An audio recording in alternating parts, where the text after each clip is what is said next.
Good evening and thank you for joining us. I'm Shannon Sims. We begin with the latest on those devastating tornadoes that tore through our area overnight. My co-anchor Charles Benson is in Jefferson County with a look at the damage. Yeah, and they're working fast to clean up here in the town of Concord. Take a look around me. This is one of the few debris fields left here in the town of Concord. They're cleaning up pretty fast, as I mentioned. Here's a shingle from somebody's house.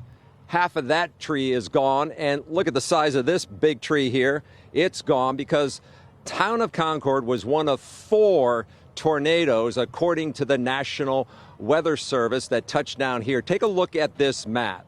The National Weather Service saying it was one of 4. Another one was in the Wales-Waukesha area of Waukesha County. A third just southwest of Watertown, and a 4th in Dousman.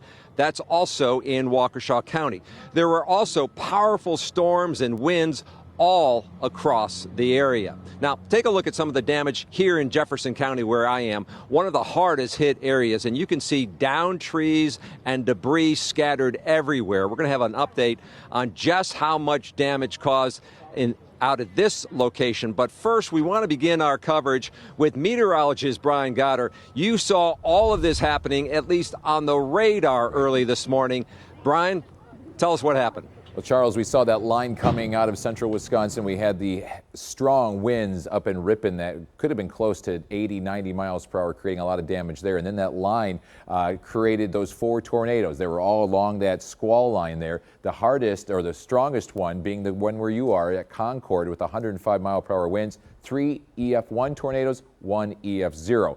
The storm was just kind of stalled out up to our north, and that's where they saw the 1 to 2 inches of rain. And then the storm picked up speed, and most of us picked up a 1/4 to maybe a 1/2 inch, except for a few spots in Waukesha and Racine counties that picked up about 1 inch of rain. We could have used more rain out of this, but we didn't need the wind damage across the region. The front has pushed on through.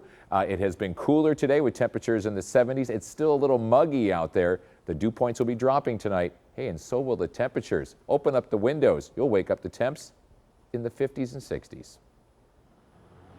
All right, Brian, thanks. Back here in Concord, we can see the tree damage left behind by that tornado. Trees snapped in half, some falling onto cars and homes.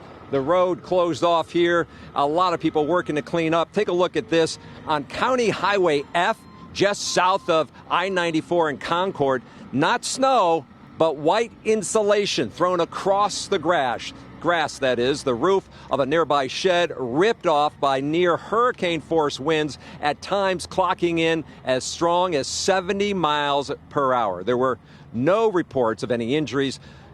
Business owner Wade Wilson just happy nobody was hurt. Roof got tore off, and there's just some damage inside, not much, but it could have been a lot worse. Sadly, in Fond du Lac County, officials say 1 person died in a crash after a tree and power lines fell onto the road. Also in Fond du Lac County, there was an issue with the tornado sirens. They did not go off when a tornado warning was issued. They are fixing that issue. A tornado has not been confirmed in Fond du Lac County. So today, our crews went out with the National Weather Service as they surveyed the area. They're the ones that confirm when a tornado touches down. Ben Miller, one of the NWS crew members, explained what to the naked eye gave him a sign of a tornado. Very concentrated area damage, with not much damage on either side of the path. Sure. So if you go up the road this way, there's not a whole lot. And as you look down the road this way, you can see that there's a lot of damage and debris. And you go on the other side of the utility trucks, and you get to a point where there's not much, and it's not that far down, 50, 100 yards kind of thing. Yeah. And so that's kind of one of the telltale signs. As you can imagine, these storms leaving thousands of people in the dark overnight. At one point, around 43,000 We Energies customers lost power. Crews worked around the clock, and now that's down to about 3,200 right now.